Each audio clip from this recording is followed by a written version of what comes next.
guys, it's Julia. Welcome back to my channel. So today, let's talk about some bougie things. A couple of videos back, I asked if you guys wanted to see my luxury favorites. A lot of you guys said yes, so today that's what we're doing. My channel does incorporate a lot of like drugstore and more affordable makeup brands, but mostly I do review like more high-end stuff. But I think luxury and high-end, there's a huge difference. For me, when I think of high-end brands, I kind of think of like Too Faced, Urban Decay, Tarte, that kind of ballpark, whereas luxury would be in the realm of like Charlotte Tilbury, Hourglass, $50 for a single foundation, unreasonable pricing. You know, I love me a good bougie kind of splurgy item. No, ma'am!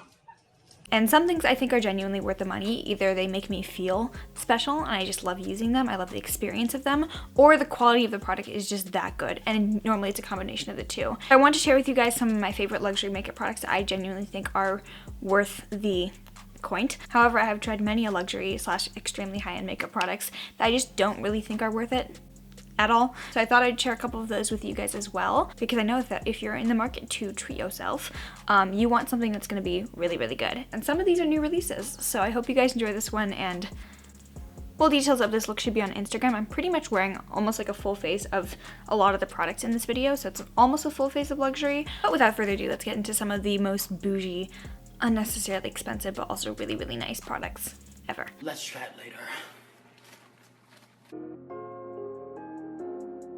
I'm wearing both of them in this makeup look, but Marc Jacobs, goddamn, they really do make some of the best quality cheap products, and Marc Jacobs is one of those luxury brands I feel like actually does create products that are worth the money. A lot of like mainstream fashion designer brands also have a makeup line that contains some of the shittiest makeup known to mankind, Gucci. But Marc Jacobs, I feel like they actually put a lot of like budgeting and time and quality into their actual makeup line, so they actually create really, really good products rather than just things that have a nice name slapped onto them. So by far my favorites from their line would be their cheek products. The Marc Jacobs Coconut Tantastic Bronzer. The packaging is so sleek and sexy. That's kind of a consistent thing among luxury brands, is that you're really paying for a nice packaging experience, a really luxurious, just like user experience, which is part of the price. The Coconut Bronzer in Tantastic is probably my favorite bronzer in my collection. It is a huge, huge pan, so obviously you don't need this much bronzer. I'm probably never going to go through this in my entire life, but it is $49, so it's good to get a lot of product in there.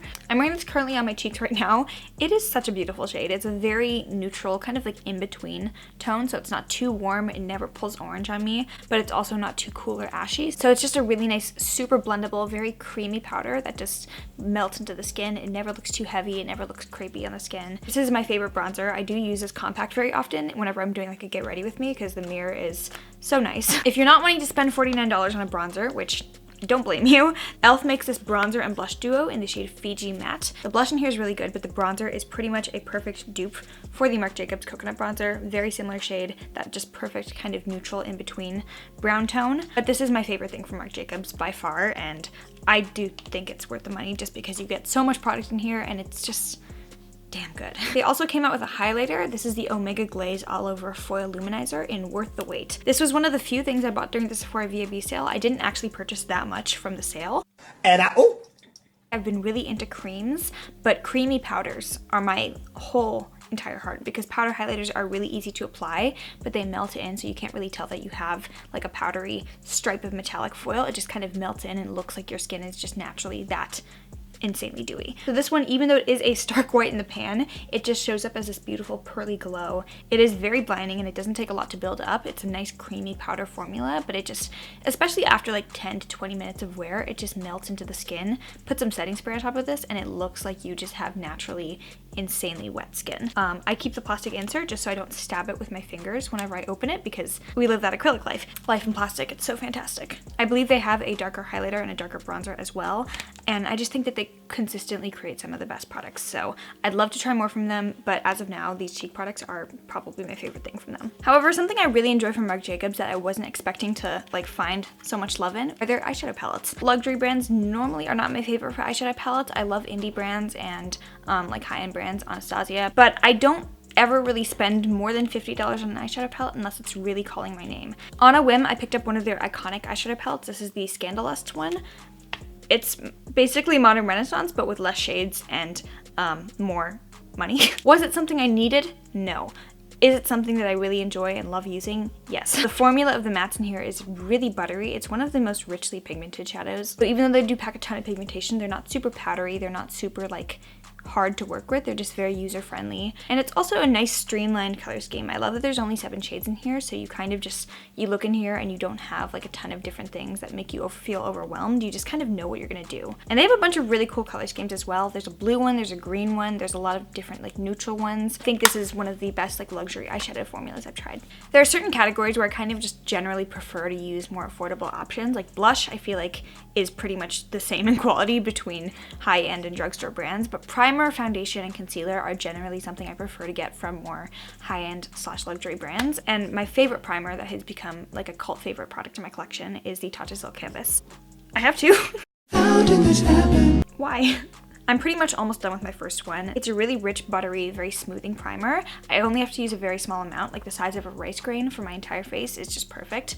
Use too much and I feel like it does kind of make your skin break up and get oily throughout the day. So there's a very, very small amount that you need, which is good because it's $50. They ask you how you are, you just have to say that you're fine. So it's definitely a splurgy item. I would definitely recommend getting a tester if you can before you actually splurge the money on this one. I think they do have a small size at Sephora for 20 bucks, but Silk Canvas is amazing for me, especially because I do have more textured skin. I'll just put this on wherever I have something I just want to smooth over so that foundation can just glide on top rather than catching and emphasizing the texture I have. So it just does all the things. It has really good ingredients. It's a very clean product in general, and I love it so much. I've like tweeted Tarte relentlessly asking them to make a foundation. My wallet does not need that, but my soul does. Pretty much all the brands in here I genuinely do love, and I love trying stuff from them, but by far my favorite luxury brand ever is Charlotte, darling. It's Charlotte, bitch. I have consistently been mind blown by Charlotte's products. I have quite a few different things in this video from Charlotte Tilbury just because I am consistently mind blown by the quality and the caliber of the products she produces. This is the Film Star Bronze and Glow Face Sculpt and Highlight. I did use this contour on this side of the cheek, but I also have a pretty good dupe that I've been using lately. This is from Innisfree. Picked this up at the brand party that I went to. My first ever brand party. It was so fun. It was their grand opening in Santa Monica, and I had such a fun time exploring their store, but I saw this and I thought it would be a really great dupe. I just thought the color was very similar, so I picked it up. I'm wearing this contour on this cheek and this contour on this cheek.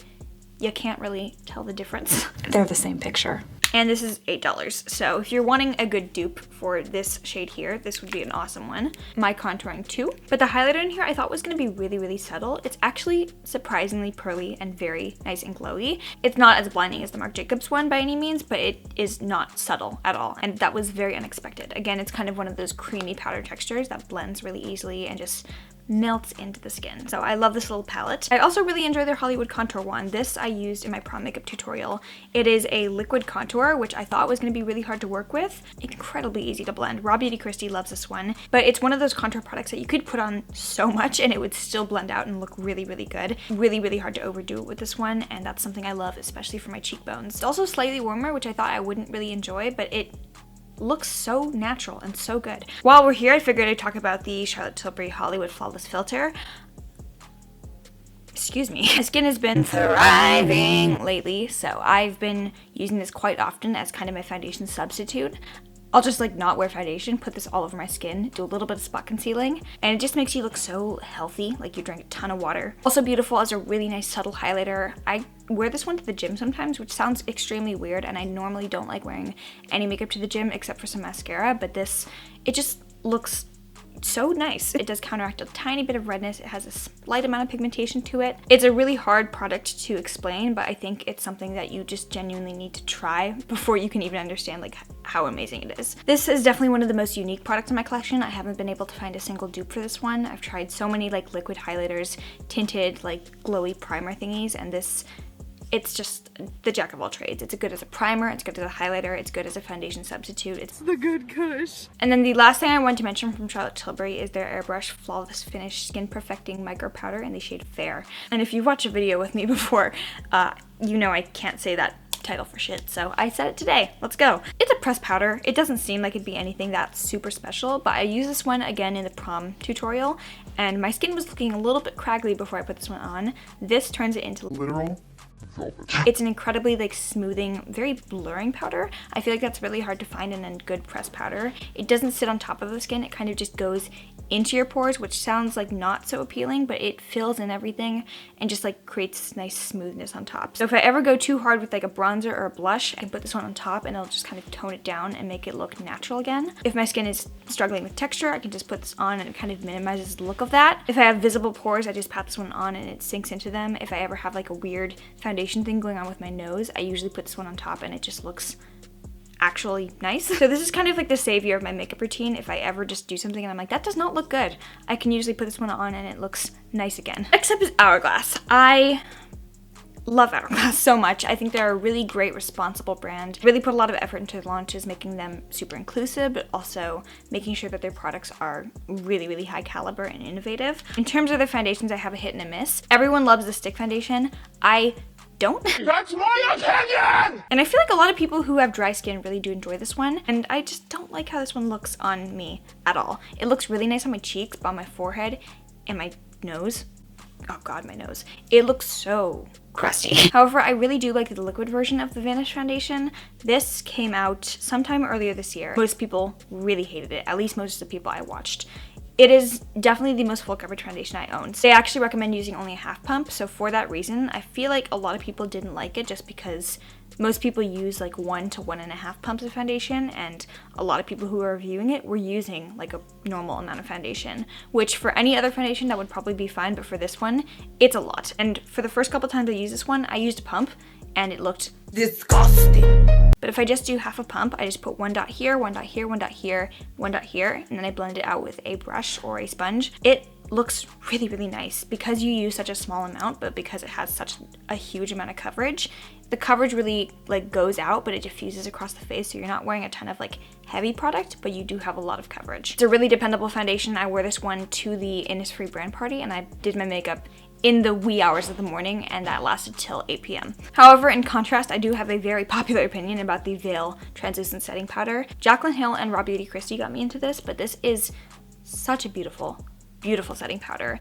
I've kind of been veering away from using powder all over my face. I kind of just use it under my under eyes and then a little bit on my forehead. First of all, I love that this powder is pretty much mess free. It's a very nice non-messy diffuser, so it doesn't just like, and it's not like a luminous powder, but it's not completely matte either. So if I'm wearing like a dewier foundation like I am wearing today, I can set my face down and it's gonna stay in place, but it's not gonna look flat and completely just like, and I've used this one so sparingly, just like a tiny bit on my forehead and a little bit on my under eyes, and it's gonna last me for a very long time. So I like this one a lot, and it's my favorite powder ever. Their Caution mascara, I only have a tester size just because I use tester size mascaras. I don't like having a big mascara open for a long time because they expire very quickly. Very dependable. It's one of the few like non-waterproof mascaras that actually acts like a waterproof mascara. It's completely smudge free, so I don't get those like black marks throughout the day on my lower lash line. Cried with this one on. I went to go see Endgame with this one on and I didn't smudge my mascara even though I was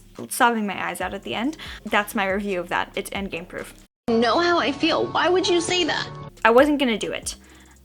I kept telling myself, it's literally just an expensive lotion for your face. Don't do it. But I bought the Summer Fridays jet lag mask and I regret nothing. In my defense, I did buy the tester size. This is 1 ounce. I believe the full size is like 2.5 ounces or something like that. It's a smaller bottle, but it's pretty much the same packaging and there's a lot in here, especially because I don't use this every single night. I think it's a good enough deal and it was $25. The original is like $50 for a moisturizing sleeping mask. Questionable decisions? I think yes. This is supposed to be an extremely hydrating, like moisturizing sleep mask. So sleep masks are pretty much just like really thick, heavy moisturizers that you put on at night and you like just let it soak into your skin. Inspired by like plane skincare, airplanes are very dry, so you're supposed to put on some very nourishing ingredients before you get onto the plane so your face doesn't just yeet itself straight out of the stratosphere. Oh my god. Let me tell you, I want to take this horse to the Old Town Road and ride till I can't no more. I got the horses in the bag. When you put this one on, yes, it does feel like you're putting on just like some random thick lotion onto your face and you're like, why did I spend so much money on this? And then you wake up and your skin feels like a baby's butt and you're just like, oh yeah, okay, I get it. Let us talk about Natasha Denona because I have many thoughts. In all seriousness, I do think Natasha is an amazing makeup artist. I think her work is very inspiring and she Definitely takes a different approach to a lot of like the Instagram makeup we see, but it's still so beautiful and so well done. I just have not gotten along with her products that much. I do think her eyeshadows are really very, very nice. They are undeniably good quality. They're just not good quality for a very long time. They do have a very, very short shelf life. So I did depot my original Natasha 5-pan palette and put it into this little magnetic one. These square pans here are her shadows, and they still perform fine, but the matte is so patchy now, and I've only owned this palette for about a year and a half. Her new formula is also nice, but I wouldn't say it's like worth the money. Honestly, I think Pat McGrath is a lot better. Mel Cosmetics, Marc Jacobs, even like you could buy 2 Anastasia palettes for the price of 1 Natasha palette. So her color schemes are insane. I think she does some of the most beautifully like well curated palettes. It's just not for me, and I've tried so many of her products. I've just determined like I gotta stop. Same thing with all her minis. I thought it was a really cool idea that she was coming out with like minis of her products. Sephora checkout line is where I go to die, but I thought it was cool that she's coming out with like $20 versions of some of her best products so you could try them out, but they were not her best products. They were not the same formula at all. I've tried this mini Blush and Glow, I've tried the mini Lila palette, and I tried the mini Diamond and Glow. I've enjoyed none of them. The only reason I still have this one is because I kind of like the highlighter in here. It just takes a lot of time to build up, and the blush in here is almost like non-existent on my cheeks. Pat McGrath is kind of the opposite to me. Again, she does some beautiful work. She's probably my #1 favorite makeup artist. Besides Patrick Ta and Mario Dedivanovic, I think she just does some of the most beautiful, insanely gorgeous creative work. So I love supporting her brand. I think she's awesome. I'm wearing the Mothership 2 on my eyes right now. It's the gold shade and the green shade in this eye look, and there's something really, really special to me about her eyeshadow formula that I think makes it worth it, whereas Natasha's formula is just kind of, yeah, it's fine. Her shimmer pigment formula is extremely unique, very, very foiled and very wet looking on the eyes. The mattes are one of the easiest to blend out, very easy to diffuse. Every color scheme is culled and put together in a way that just makes it very nice to look at and very stimulating to the eye. Also, this eyeshadow palette is like a block of gold. It's so heavy, super, super heavy. Her mind. Also, I really do enjoy the lipsticks. I think her matte trans formula is definitely very matte. You might not like them. I think her colors and the like glidiness of the formula makes it so nice. I'm wearing the shade Flesh 3 from the nude set, which was $25 for 3 little mini ones. Definitely recommend trying out some of the tester sizes before you go for a full size, but I think her lipsticks are just a work of art. Let's talk about Kevyn Aucoin because I feel like this brand does not get talked about enough, just because I feel like they don't release a ton. My personal favorite from them is the sculpting powder in the shade Light. This is a stunning powder contour, one of the few powder contours I still reach for. It's definitely very expensive for such a small amount of product, but it is such a nice natural shadow on the cheekbones. I can understand why a lot of pro makeup artists use this one because it just looks like a natural, actual shadow under your cheekbone rather than something you applied with bronzer. There's just something about how finely milled this one is that it just diffuses super easily on the cheeks. I did recently review their Expert mascara. I used this one today to do my lashes, and it's a really good mascara. The wand is one of those like super dense and very like curved brushes. I think it's a good formula, but I don't think it's worth the money just because a lot of drugstore mascaras are really good. A good dupe that I found is the Essence Lash Princess. Sculpted Volume, it's another curved brush. I think they have a red one that has an even more similar brush to this, and it's pretty much the same formula. The Hourglass one, completely smudge free. I think that's something that's very special. This one doesn't really do anything that this couldn't. Next up is Laura Mercier. To be honest, I'm not really sure if they fall into high-end or luxury, but I put them in here because any foundation that's above like $45 for me, I think that's a luxury foundation. I'm wearing the Laura Mercier Flawless Lumiere Radiance Perfecting Foundation today, and I paired it with their Flawless Fusion Concealer. I used their Flawless Fusion Foundation, the matte one, a while ago. I know Tati really likes that one. Personally, I did not like that foundation very much, and it just looked very heavy on my skin. But the Lumiere one, it's nice medium coverage, but it's one of those few like dewy foundations that I feel like doesn't just like slip around and get super greasy. And their translucent powder is such a great cult favorite product, and I've just recently fallen back in love with this one. For a while I was just like not using any powder because I was like, I want my skin to be so incredibly greasy. Okay. But I've been really appreciating this one, especially because I have been like going out a lot more, staying out later, that I put my makeup on at the beginning of the day and I want it to last throughout the day. This I can count on to A, never give me flashbacks, so I wore this one to the Innisfree event, and B, just like look really velvety smooth. It's very blurring. I feel like there's a property in here that really does smooth out everything. But it's one of those products that I feel like I stop using for a bit, and then when I try it again, I'm like, why did I stop using this? So my husband's coming to Sephora. Melt, in my opinion, is a luxury brand. $48 for 4 eyeshadows? That's luxury. Of course, the Gemini palette will forever be my favorite from them, and I heard a rumor that they're making this permanent, so please. But this was kind of my first introduction to their formula, which I think is just so amazing. Their shimmers are one of my favorite formulas. Very fragile. I'm happy that they're coming to Sephora because then you won't have to order them online and then possibly deal with a shattered palette. I just think their palettes are so well put together. Again, like Pat McGrath, the things that they do with color schemes is just like...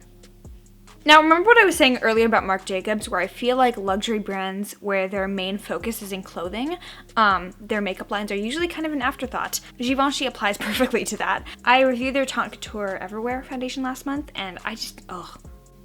Whoever formulated this was like, I'm gonna Google how to make a matte foundation, just do all of those things without like actual regard to skin. So drying. It's one of those foundations where I can't use it all over my face at once. I have to kind of do a cheek, blend that out, do another cheek, blend that out. And wherever I put it down first, I feel like that part looks kind of patchy in comparison to everything else when it's blended out. And the shade range is an example of a good luxury matte foundation with an actual shade range would be Lancôme Teint Idole. They were doing the inclusive shade ranges before Fenty even came out, so gotta applaud them for that. I think they've always been very inclusive with their brand, and they're one of the few foundation lines that went from like very, very pale to very, very dark. I think they've always been highlighting really amazing people, and Teint Idole is a really good long-wearing foundation, kind of like Hourglass, except a little bit less aggressive with the amount of coverage. It's matte, but it's not like I'm gonna cling to every single dry patch that's ever graced your face matte. And it's one of those few foundations I would feel comfortable wearing to like an event because it's not gonna budge, it's just gonna stay in place. And it also doesn't clog my pores, which is hard to find with a lot of really, really full coverage foundations. I feel like I can push this one into my skin and really set it in there, but it's not gonna like give me breakouts all over my face. Whereas I feel like the Huda Beauty foundation, because there's such a heavy fragrance, this is gonna clog my pores. This will not. However, the Lancôme Rose Highlighter, La Rose à Poudre, which translates directly in French to some bullshit. I'm just like kind of personally offended by how expensive this is and how little it actually highlights. A very nice highlighter to look at on the vanity, but it's an expensive decoration. And once you get past the fact that this is not actually a makeup product, you can decide whether or not you want to do that. Thank you, next bitch. I feel like Versailles is one of those brands that they are extremely expensive, but they also get off on doing gimmicks. I don't know what it is about luxury brands where they're like, let's just make some whack shit instead of actual makeup. However, I think Versailles' gimmicks actually are sometimes pretty good. So, for example, their Jelly Beam highlighter. Such a nice cream highlight. I do have the mini version because I was not willing to spend $40 on a huge, huge cream jelly highlighter. It's really blinding, but again, because it's a cream, it really does melt into the skin rather than sitting on top. You do have to use your fingers with this one, so for me with my... It's hard to get your fingers in there. That's what she said. And I definitely don't think it looks good with a brush, so it's something you have to use with your hands, which I'm not normally a huge fan of, but the result is stunning. And then they have quite a few different like drops. I don't think that their unicorn drops really do anything. I tried those for a while, didn't really like them, but they're Versailles Skin Tune Blur. It reminds me a little bit of Tarte Silk Canvas. I use these ones sometimes in conjunction, like together, for a very bougie, expensive combo. This is a very blurring primer, so it's kind of like the smooth effect on Facetune. You just kind of like pat this wherever you have like pores, even like redness, and this just kind of schmooze over it. I don't love that it's a dropper because I feel like after a certain point when I get to a depth that's a little bit too low, there's still going to be product around the outsides of the edges where I can't get it. But I will use every last drop of this because it's $54, but it's so, so good. Paul & Joe recently sent me some of their gel cream blushes, and I was super intrigued because it looks just like your normal blush, but it's actually like a cushiony gel texture. Okay, I'm actually wearing this dark berry shade in 05. Again, it's kind of that gel texture, so it is pretty nice and sheer and blends out really well. These are lovely. They're one of those few like gel cheek products that I feel like don't make anything break up underneath. And something I really like about these is because they're kind of like a cheek stain type formula like this, they're not gonna fade throughout the day. And blush is normally the first thing I notice going off my cheeks. So if you're wanting a good cream blush that looks really nice and seamless and everything, but it doesn't fade, these are awesome. So let me tell you about the story of how I got this Chanel lipstick. I went to the Chanel store one time. I was planning on getting like a handkerchief or something. And the thing about the Chanel store is They give you some of the best customer service when they think that you're gonna buy something. Like, they'll bring you like sparkling water, they'll bring you Fiji, they'll bring you strawberries. And I didn't find a handkerchief there that I wanted to buy. So I was trying to leave. I felt real guilty because I'd just consumed about $5 worth of strawberries. And mind you, this was in Hawaii, so strawberries cost a lot to import. I felt bad. So I was going around the store trying to find something pretty inexpensive that I could buy, and the cheapest thing that they had there was a lipstick. So, pressured, I bought it, and now it's actually my favorite lipstick that I own. And I feel like an idiot talking about this one because it's a $65 lip balm. So Emile Cordon is a luxury lip brand from New York City. To be fair, they also have like tinted ones as well that have a tiny bit of color in them. So if you're wanting to do like a your lips better thing, you could. But I like their clear one. In St. Bart's Soleil, it smells like buttery coconut, very nourishing, very, very rich. But you don't need a $65 lip balm. So I think the Glossier Balm.com is just fine. Even like the Bite Beauty Agave Lip Mask, still a luxurious product, not $65. Make good decisions, kids. All right, I think that is it. I've been filming for like an hour and a half, so this will probably be a longer video, but I hope you guys enjoyed some of my favorite luxury makeup products. I would love to know, what are your favorites? Did I miss anything? Am I really missing out on a really good product? Because I had my birthday party last night. I'm now swimming in Sephora gift cards, so hit me up with your recommendations. Anyways, if you like this video, please give it a thumbs up. Make sure you are subscribed down below, and also follow me on Instagram to see makeup looks like this, posted inconsistently. And if you made it to the very end of this video, I love you so, so much. You get the bonus meme. Bye. I have this camera pointing downwards, like I'm looking at you, like a peasant.